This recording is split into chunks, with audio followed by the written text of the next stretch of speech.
Bonjour à tous, bienvenue dans notre podcast. Aujourd'hui, on va parler du jugement. Donc, je suis là aujourd'hui avec Nathan. Salut Lydia. Merci Nathan d'être là avec moi, comme d'hab. Ça me fait plaisir. En fait, moi, je voulais parler de ce sujet parce que c'est vrai que j'ai beaucoup de mal avec ça parce que je pense que je me fais vite des opinions sur des situations. Comme sur ma chemise et mon gilet qui Comme n'allaient pas ça. ensemble. Exactement. Olivia m'a dit que mon gilet n'allait pas avec ma chemise avant l'émission. Non, mais pour des choses plus profondes, Oui. où en fait, j'ai l'impression que souvent, les choses que les autres y vivent, ça me touche, et du coup, j'ai envie de donner mon opinion. Donc parfois, ça se résulte en du jugement, en fait, de la situation. Et du coup, c'est dur de savoir si je dois prendre position ou pas, en fait, vis-à-vis des vies de personnes autour de moi. Enfin, je trouve que c'est un truc avec lequel j'ai du mal. Et pour toi, l'opinion et le jugement, c'est la même chose? Je sais pas, parce que quand tu juges une situation, c'est quand t'émets une opinion sur un... Qui est Enfin, c'est entendu ça, par la personne que tu juges ou qui n'est pas entendu par la qui est personne? entendu par la personne que je juge. Donc pour moi, c'est... Donc c'est plutôt un jugement du coup. Oui. Ou à part Oui, si parce par exemple que... tu goûtes un plat, tu dis bon, Ah non, mon c'est pas une opinion est opinion. que il aurait fallu rajouter Non, un peu c'est de sel, plutôt un quoi. jugement, parce que t'es en mode, moi je pense que dans ta situation, tu devrais faire ci, Voilà. par exemple. Donc une opinion, ce serait quoi? Ah, je sais pas, ouais. Ce serait en mode, moi je pense qu'il faut faire ça, mais fais ce que tu veux, peut-être. Ouais. Ouais, je sais pas. Quelque chose de plus ouvert et de moins... Peut-être un peu plus limitatif. ouvert, ouais. Ok. Mais j'ai du mal avec ça parce que souvent, j'ai un peu des opinions très arrêtées sur des sujets. Et Comme du tout coup, le monde. ouais. Mais du coup, il y a des trucs pour moi, c'est catégorique, c'est en mode, c'est évident que c'est pas le bon choix, ou c'est pas la bonne solution. Et donc, je me sens obligée de dire à la personne, faudrait que tu fasses autrement parce que sinon, c'est pas top pour toi. Enfin, mais du coup, c'est compliqué parce que souvent, je me dis, est-ce que c'est aussi émotionnel comme réaction, quoi. Oui. En fait, déjà, moi, je pense qu'il y a une première problématique et qui, je trouve, augmente avec le temps. C'est qu'aujourd'hui, on n'accepte plus d'être repris, jugé ou d'entendre une opinion qui est différente de la nôtre. Et on le voit aujourd'hui, c'est que les gens, ils veulent plus qu'on leur dise quoi faire. Ils veulent plus qu'on leur dise comment le faire. Et si tu le fais, souvent, on est accusé de juger en disant, mais si tu m'aimais, tu m'accepterais tel que je suis. D'ailleurs, l'amour, c'est souvent j'ai envie de dire, l'argument de choix pour dire mais il faut pas juger. Parce que quand on aime, on doit pas juger. Alors qu'honnêtement, c'est même plutôt l'inverse dans ce qu'il y a dans la Bible, peut-être qu'on l'abordera après. Mais au contraire, comme tu disais, c'est qu'il y a des gens qu'on aime ou des situations qui nous tiennent à cœur, il y a des choses qu'on peut pas laisser faire parce que ça nous tient à cœur.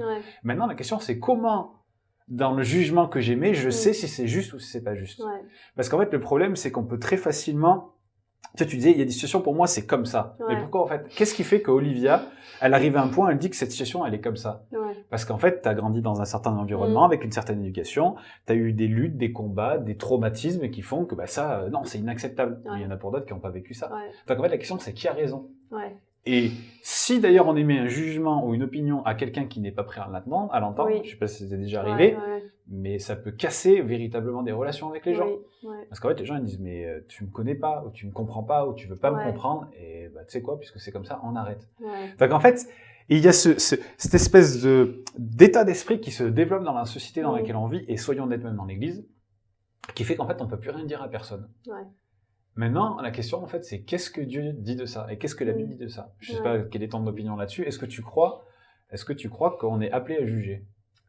Moi, je pense qu'on est appelé à juger, mais pas n'importe comment, peut-être.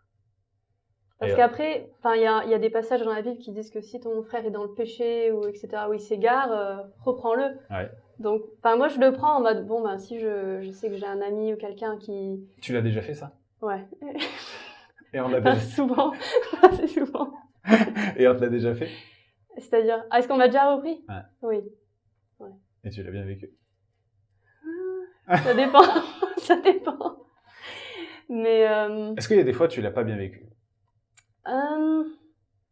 Ouais, je pense, parce que je n'étais pas prête à l'entendre. Mais souvent, je le recevais pas très bien, mais après, j'y réfléchissais et j'étais en mode, oui, elle a raison, tu vois. Parce qu'en fait, c'était agaçant pour toi d'entendre en fait un truc vrai, en fait. Oui, c'est agaçant. Et des fois, t'as pas envie d'entendre, en fait, la vérité. La vérité. Et je pense que moi, je suis un peu trop comme ça dans mes amitiés. Et du coup, j'ai des amies où je sais qu'elles évitent de me parler quand elles auront des situations où je pourrais les confronter. Et du coup, moi, je me dis, c'est pas cool, quoi. Parce que du coup, t'as une relation où la personne a un peu peur, du coup, de toi. Mais en même temps, c'est la personne aussi que des fois les gens ils viennent chercher quand ils ont besoin d'avoir un avis honnête aussi. Oui. Parce qu'en fait, quand on est dans des situations qu'on sait mauvaises, on a tendance à vouloir chercher des gens qui vont nous conforter dans ce qu'on est en train de faire. Ouais. Et même, des fois, on va chercher à se conforter auprès de Dieu. Moi, ça me fait toujours un petit peu halluciner. Mais certains chrétiens ils savent ce qu'ils font est mal, ou ils le savent pas forcément, mais la Bible dit que ce qu'ils font est mal, et ils vont demander à des gens de prier pour eux pour savoir si ce qu'ils font est juste ou pas. Alors qu'en fait, moi je crois vraiment que Dieu ne répondra jamais sur des sujets comme ça. Parce qu'en fait, il a déjà répondu. C'est juste que les gens cherchent à avoir un Dieu à leur image, des opinions à leur image pour les conforter dans le fait que en fait, ce qu'ils font, c'est bien. Mais c'est pas ça. Et la parole, c'est la parole de Dieu. C'est pas la parole d'Olivia, c'est pas la parole de Nathan. Et Dieu, c'est pas notre Dieu. Dieu, il est Dieu. Et je pense que effectivement, parfois, c'est grandement agaçant quand on nous reprend sur quelque chose qu'en fait, on sait être mauvais. Maintenant, je pense qu'aussi, tu as dit une chose, c'est que souvent, derrière, on rumine ses paroles, et en soi, c'est une bonne chose. Mais j'ai regardé, là, avant l'émission, il y a plus de 700 versets qui parlent du jugement dans la Bible. Donc, je me dis, s'il y a 700 versets qui parlent du jugement, c'est que c'est un sujet qui est important. Ça nous parle de Dieu qui juge. Ça, c'est dans l'Ancienne Alliance. Dans la Nouvelle Alliance, il nous dit qu'il a remis le jugement à son Fils, qu'il a reçu toute autorité pour juger. Et puis, il y a aussi la part que le croyant doit juger. On est appelé à juger. Et moi, j'ai remarqué qu'effectivement, quand on donne une opinion sur quelque chose que les gens soit sont pas prêts à entendre, soit savent que c'est juste, ou parfois que nous, qui jugeons, avons tort, ben c'est pas toujours bien reçu. Parce que ça peut arriver, ça aussi. On dit des jugements et en fait, on a tort. Et pour moi, il y a un sujet qui est un peu le b.a.-ba, enfin verset qui est un peu le b.a.-ba de ça. C'est dans Matthieu 7, des versets 1 à 5. Je vais le lire rapidement. C'est Jésus qui parle et qui nous parle du jugement. Il dit « Ne jugez point, afin que vous ne soyez point jugés ». Alors ce verset, on le cite tout le temps. Pour dire surtout, faut pas juger les gens, et il faut pas juger, tatati tatata. Parce que, pourquoi, verset 2, on vous jugera du jugement dont vous jugez. Et l'on vous mesurera avec les mesures dont vous mesurez. C'est-à-dire que tu prends un mètre de 5 mètres pour juger les gens, et ben, tu seras jugé par un mètre de 5 mètres. Et là, Jésus va dire ceci. Pourquoi vois-tu la paille qui est dans l'œil de ton frère, et n'aperçois-tu pas la poutre qui est dans ton œil? Ou comment peux-tu dire à ton frère, laisse-moi ôter une paille de ton œil, toi qui es une poutre dans le tien? Et là, il va dire, hypocrite, ôte premièrement la poutre dans ton œil, et alors tu verras comment ôter la paille de l'œil de ton frère. Pour moi, ce verset, il est la base, parce que souvent, on se sert du verset 1 et 2 pour dire, il faut pas juger. Donc, dans l'église, il faut pas juger. Mais pour autant, il est bien dit que les conducteurs, par exemple, ils doivent juger. Et s'il y a des gens qui ont une mauvaise attitude, qui vivent dans le péché, on voit que Paul l'a fait à plusieurs reprises, donc il y a une invitation à juger. Donc tu te dis, mais est-ce qu'il faut juger ou est-ce qu'il faut pas juger? Et moi, j'ai remarqué que souvent les gens qui disent « ne jugez point afin que vous ne soyez pas jugés », donc ils s'en servent d'argument pour dire « il faut pas juger », ils oublient en fait que Jésus lui-même nous invite à juger. Puisque là, on voit très très bien. Donc verset 1 dit « ne jugez pas », mais au verset 5, il dit « alors tu verras comment ôter la paille de l'œil de ton frère ». Donc en fait, on voit que le point sur lequel Jésus insiste, c'est pas de ne pas juger, mais en fait, c'est de se juger soi-même avant de juger les autres. Et pour moi, je pense que ça, c'est ce qui est le fondement pour dire un jugement qu'on émet est juste ou il n'est pas juste. Si par exemple, je vais dire Olivia, je sais pas, tu parles mal, tu as une mauvaise manière de parler sur les gens, sur toi-même, et qu'en fait, moi, je parle mal sur les gens tout le temps, mais j'ai aucune légitimité pour venir. Et en fait, je me comporte comme un hypocrite. Et en fait, je deviens. D'ailleurs, souvent, Jésus les a appelés hypocrites. Je deviens comme les pharisiens. Les pharisiens, c'était des hommes qui avaient des vies qui étaient justes sur les points que eux avançaient au peuple, et puis ils rajoutaient aussi des petits trucs qui étaient même pas dans la loi pour dire voilà, vous faites pas bien, nous on est bien, vous êtes pas bien, vous devez vous repentir. Et en fait, c'est là où c'est pas bon. On dit, mais enlève la paille, mais en fait, t'as une poutre dans tes yeux. Qui tu es pour dire ça?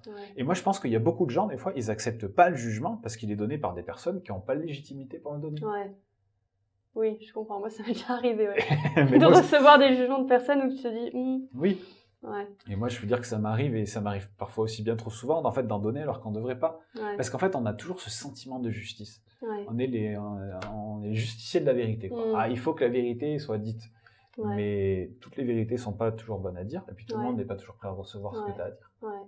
Et je pense qu'aussi, souvent, quand tu as un bon discernement, ou tu penses avoir un bon discernement, ça peut être un piège parce que tu vois beaucoup de choses dans la vie des autres qui ne va pas. Et tu te dis, lui, il a un problème avec ça, elle a un problème avec ça. Mais en fait, si tu vas lui dire, c'est pas forcément la chose à faire, en fait.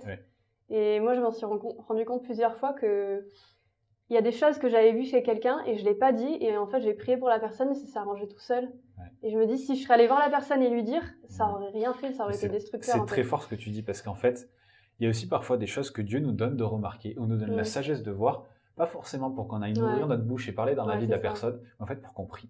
Qu'on prie pour la personne. Parce qu'en fait, ça aussi c'est vraiment important, c'est qu'on voit que le jugement et le fait d'alerter nos frères et sœurs sur le péché, ça doit avoir un but. Et ça, c'est Paul qui lui dit, c'est pour gagner notre frère. C'est-à-dire pour que ce frère-là, on le ramène de la mauvaise voie qu'il est en train de suivre.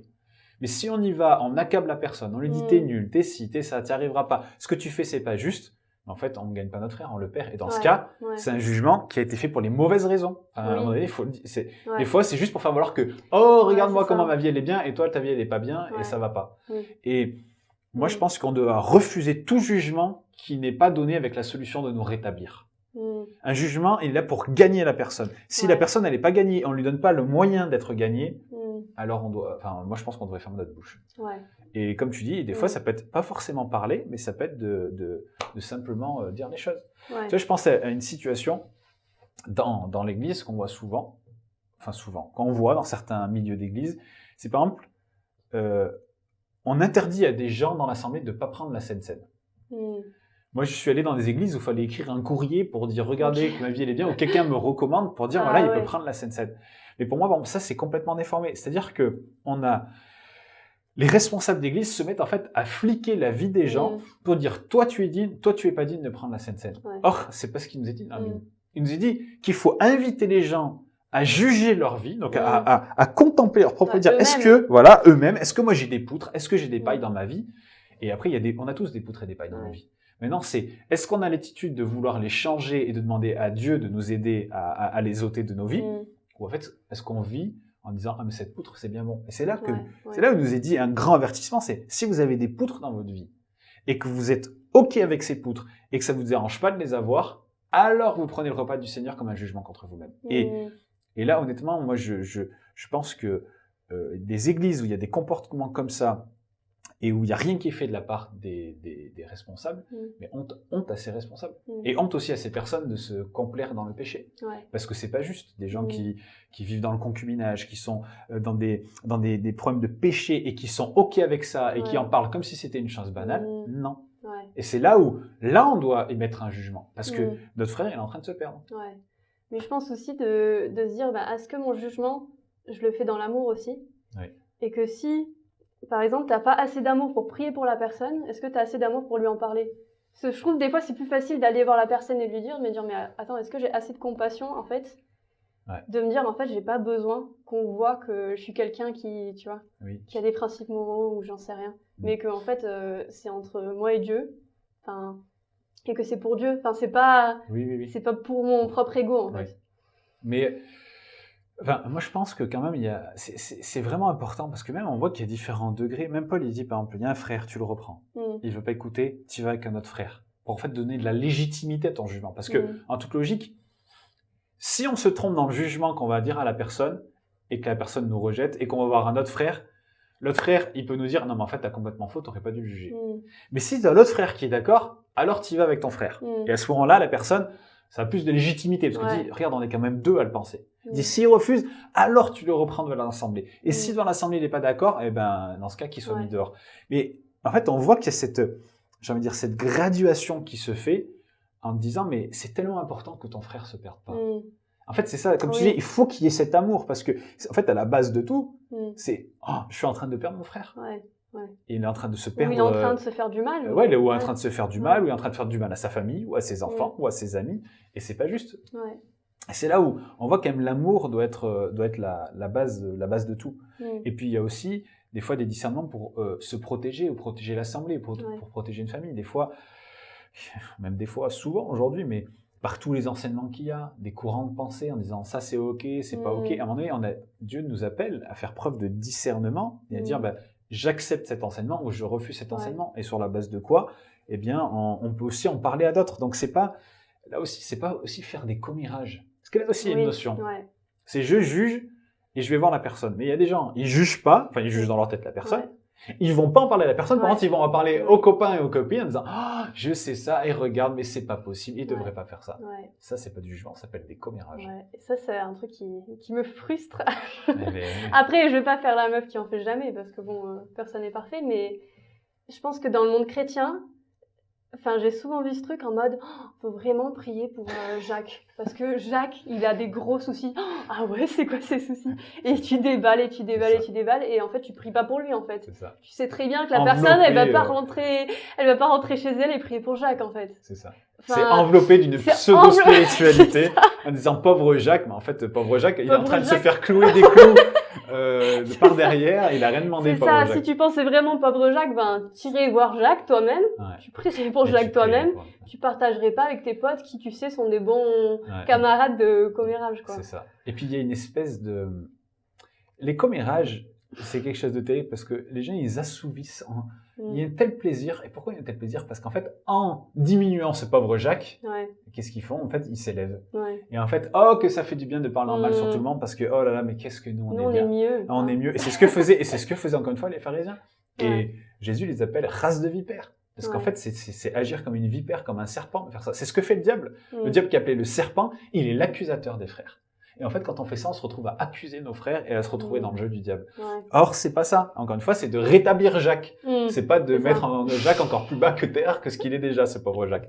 Mais on voit qu'il y a une vraie différence entre les deux. Et effectivement, il faut être vigilant à ça. Ouais. Parce que sinon, ça peut vite partir en live. Maintenant, pour reprendre ton exemple, le pauvre Jacques, comment il faut l'aborder? Parce que on a parlé finalement de, ok, on est appelé à juger. Ouais. Notre jugement, il doit se baser sur la parole de Dieu et il doit se baser sur un amour profond de rétablir notre frère. Maintenant, il y a comment partager ça? Parce qu'effectivement, des fois, on reçoit des choses de Dieu. Des fois, on s'aperçoit des choses par la sagesse ou le discernement qu'on peut avoir, ou tout simplement parce que des fois, on tombe sur des choses qu'on n'aurait pas tombé. On voit quelqu'un dans la rue de l'église qui est en train d'embrasser quelqu'un d'autre, ou je ne sais, un genre de situation horrible. Mais en fait, c'est comment aborder la personne. Il y a le facteur de temps, et il y a aussi, juste après, Jésus va dire ceci, donc après ces 5 premiers versets que j'ai lu tout à l'heure, il va dire « Ne donnez pas les choses saintes aux chiens, et ne jetez pas vos perles devant les pourceaux, de peur qu'ils ne les foulent aux pieds, ne se retournent et ne vous déchirent. » On voit que dans le fait d'amener un jugement à quelqu'un, de mettre en lumière des choses, il y a 3 possibilités négatives qui arrivent. Il dit, soit ils vont fouler au pied votre jugement. Donc en gros, vous allez arriver, vous allez parler avec vérité, avec amour dans la vie de la personne, et en fait, elle va en avoir rien à faire, elle va mettre ça sous ses pieds, elle va bien sauter dessus. Donc c'est là où ça peut être utile d'aller voir un autre frère et d'y aller ensemble. Sinon, il y a la deuxième solution, des gens qui vont carrément nous rejeter en disant mais je veux rien entendre, arrête, laisse-moi tranquille, ça te regarde pas, t'aurais pas dû voir ça, c'est pas tes affaires, souvent il ressort celui-là. Donc des gens qui sont presque un petit peu, dire, avec une animosité. Mais après il y a le troisième stade, c'est vous déchire. Des gens qui vont devenir méchants, qui vont presque vouloir détruire la personne en disant mais t'as dit ça sur moi, mais tu te prends pour qui? Des gens qui peuvent devenir violents, des gens qui peuvent vraiment avoir envie de se venger de ça. Et on voit que tout ça, ça se passe quand en fait on n'a pas le discernement sur comment amener le jugement à la personne. Parce qu'en fait des fois on est en face de nous, alors là il dit des chiens, mais c'est pas vraiment des chiens, mais c'est-à-dire des gens qui sont pas en posture de recevoir. Et à un moment donné, les perles, les choses saintes, on les amène pas aux chiens et on met pas des perles de grand prix avec des porcs en fait. C'est qu'à un moment donné, des fois, il faut attendre que le porc il arrête de se rouler dans la boue un peu, qu'il sorte de sa boue, et à ce moment-là, on peut aller l'aborder d'une autre manière. Mais des fois aussi, ça va être de le confronter quand il est dans la boue aussi. Et c'est là où on a vraiment aussi besoin de prier, de demander la sagesse à Dieu. Et parfois d'aller voir un responsable d'église ou d'aller voir des gens qui ont plus de bagages que nous ou autres, ou des gens qui sont plus matures, en disant mais j'ai vu ça, ou j'ai cité ça, ou je vois ça, qu'est-ce qu'il faut que je fasse? Parce que c'est pas juste. Et moi je pense que c'est important, parce que des fois en fait, il y a des conducteurs d'église qui savent pas, ou qui se rendent pas compte, ou des fois d'alerter sur des choses que, en fait, il y a eu une telle invasion des choses du monde dans une assemblée ou dans une famille ou auprès de nos amis, qu'en fait, ils arrivent même plus à voir, en fait. Ils voient même plus clairement. Et c'est là où on a besoin de dire, écoute, j'ai vu ça, et les gens, peut-être des fois, ça va le faire agir. Ah oui, effectivement, faire quelque chose. Mais je vous dis, en fait, on s'accoutume à des choses que Jésus n'aurait jamais fait, quoi. Enfin, vraiment. Moi, je pense que j'ai vu cette situation cette semaine, c'était en anglais, mais il y avait marqué « Si Paul voyait l'église d'Amérique aujourd'hui, il nous enverrait une lettre ». Et je me suis dit, mais c'est tellement vrai, mais Oui, c'est c'est tellement vrai, vrai pour en ouais. fait la France et même pour nos églises et même pour ma vie. Ouais, Et en fait, je dis, mais des fois, on fait copain-copain avec des choses qu'on ne devrait pas, quoi. ouais, on Et s'habitue. c'est là où il faut vraiment avoir preuve de discernement pour aller voir ces gens et puis les aborder de la bonne manière. Il y a aussi un truc que j'ai remarqué, c'est que souvent, j'ai l'impression que vu que des fois dans des dynamiques d'amis, je prends un peu une position de jugement, en mode je suis un peu celle qui a un avis sur les situations. Des fois, j'ai des amis, j'ai l'impression, ils ont plus peur de ma réaction que de Dieu. Et qui prennent des décisions pas forcément droites vis-à-vis de Dieu. Mais par contre, t'as l'impression qu'il y a plus de crainte liée au fait de me le dire, en fait, que vis-à-vis de la situation. Enfin, je sais pas si tu captes oui. ce que je veux Mais dire. ça, je pense, c'est vraiment, c'est fort ce que tu dis. C'est fort parce que, en fait, il y a des fois, alors, quelqu'un va venir mettre un jugement, va mettre en lumière quelque chose qui va pas dans ma vie. Qu'il émet un jugement, bon, ça on a déjà établi. Et en fait, donc ça va me parler, mais la motivation de ce qui fait que je vais changer, c'est pas en fait la crainte d'avoir été à l'encontre de ce que Dieu veut pour ma vie, d'avoir attristé le cœur de Dieu, ou d'avoir attristé le Saint-Esprit par l'attitude que j'ai eue. Mais en fait, c'est de dire, il y a mon ami qui m'a démasqué, du coup, il faut que je change. Et ça, c'est très bien que tu parles de ça, parce que il y a aussi, quand le jugement est entendu, aussi c'est pourquoi est-ce qu'on change les choses. En fait, qu'est-ce qui nous fait changer? Et on voit que là aussi, il y a différents types de repentance. En fait, parce que la repentance, c'est changer de direction. Est-ce que je change de direction vis-à-vis de ce que je faisais parce que j'ai mis mal à l'aise des amis, parce que j'ai été démasqué, ou parce qu'en fait, je me rends compte à la lumière de ça qu'il y a quelque chose qui va pas dans ma vie. Parce que ça aussi, je pense que quand on émet le jugement, c'est pas de dire je t'ai démasqué, maintenant repens-toi. C'est il se trouve que je t'ai démasqué ou que j'ai vu la chose, mais en fait qu'est-ce que ça met en lumière sur ton attitude? Qu'est-ce que ça met en lumière dans ta vie qui n'est pas bon pour toi, qui est toxique pour toi et qui doit changer? Parce que il faut identifier ces choses, il faut amener aussi la personne à se repentir, à se repentir devant Dieu de ça, parce que au-delà de se repentir de nous, en fait on s'en fout nous. Nous on est là pour amener en lumière, pour rétablir le frère, mais pour que le frère soit rétabli, il faut qu'il se repente. Il faut qu'il se repente devant Dieu. Mais si la seule chose qui le pousse à changer, c'est d'avoir été démasqué, ou la crainte de mon ami, oh là là, parce que ce qu'elle pense dans ma vie, c'est important. C'est important, mais ce qui est plus important, c'est qu'est-ce que pense Dieu. Et j'avais quelque chose qui me venait là pendant que tu disais ça, c'est que on voit par exemple David, il y a Saül et il y a David, par exemple. Saül, il a été démasqué, et tout de suite, il s'est soucié des conséquences. Quand il a été démasqué par Samuel, il dit voilà, je t'avais demandé d'attendre, t'as pas attendu. Et il est là, et il commence à justifier. Oui, mais si, mais ça, mais en fait c'est pour ça, c'est pour ça. Et en fait, il continue de revendiquer que ce qu'il faisait était juste. Et après, il va regretter. Pourquoi? Parce qu'en fait, on est en train de lui enlever ce qui lui avait été donné. David, on voit que quand il a péché avec Bathsheba, Nathan vient le voir. Tout de suite, en fait, il a une crainte profonde de Dieu. Il se repent et il dit, mais ne me reprends pas ton esprit, ne t'éloigne pas de ma face. Et il prend conscience qu'il a attristé le cœur de Dieu. Et je pense qu'aussi dans le jugement, alors quand vraiment on parle du jugement, on va voir les gens, en fait, il faut les amener aussi à ça, à cette repentance, mais ce que tu as fait, en fait, c'est attrister le cœur de Dieu. Et en fait, ça nous parle de la vraie repentance et de la fausse repentance, de la vraie conséquence, de la juste conséquence et de ces perles qui sont jetées au pourceau. Parce que tu as des gens qui vont changer de comportement pour les autres, et là, on est complètement dans les perles au pourceau, parce que, assurément, ils vont recommencer. Parce qu'en fait, quand t'es pas dans les parages, tu fais quoi? Alors qu'en fait, on est là, on dit, mais j'ai offensé le cœur de Dieu. Et c'est quelque chose qui me rend trop triste. Et faut pas oublier une chose, c'est que quand personne ne nous voit, Dieu nous voit. Et en fait, on fait les choses pour Dieu. On fait vraiment les choses pour Dieu.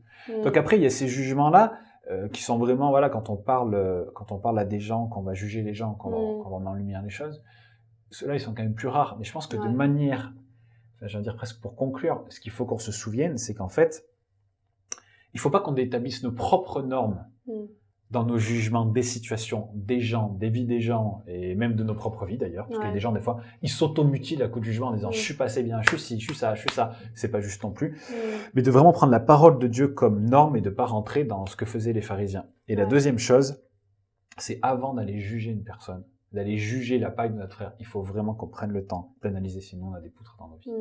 Et de régler nos poutres avant d'aller voir la paille de nos frères, parce que sinon c'est pas juste. Et troisièmement, de faire preuve de discernement et de demander à Dieu de nous aider sur comment aller voir la personne, ou comment nous-mêmes dealer avec les problèmes de nos vies et dire Seigneur, aide-moi maintenant. Il y a ça qui a été mis en lumière dans ma propre vie. Parce qu'en fait, qu'est-ce qui se passe aussi? Des fois, dans des temps avec le Seigneur, Dieu va mettre en lumière des choses. Comme un jugement qui vient sur notre vie en disant, mais regarde ça, c'est pas admissible. Et là, mais de vraiment demander à Dieu de nous aider. Donc, en tout cas, juger, moi, selon moi, c'est clairement pas une mauvaise chose. On est appelé à juger. On est appelé à juger. Vraiment, il faut qu'on juge nos vies. Il faut qu'on juge les situations qui nous entourent, les enseignements qu'on entend, les enseignants dans l'église, qu'on regarde si c'est l'église dans laquelle on est les bonnes, est-ce que nos amis, c'est des bons amis pour nous. En fait, on est appelé à juger tout le temps. Mais il faut que ce soit établi sur la bonne base qui est la parole de Dieu, avec un bon état d'esprit, la poutre, la paille, et puis surtout que ce soit motivé par l'amour en toute chose. Vraiment, moi je crois. Voilà.